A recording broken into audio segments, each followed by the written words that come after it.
926970138 drpladu.pt.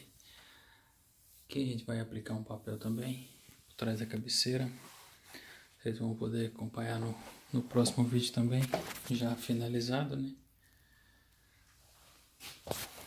Mas fica muito lindo. Vamos dar um saltinho aqui. Aqui também vai ser colocado papel. Depois da pintura é o papel de parede, sem dúvida. Esse aqui a gente já terminou. Olha lá, tanto que fica bacana. Pintura é primordial, claro, né?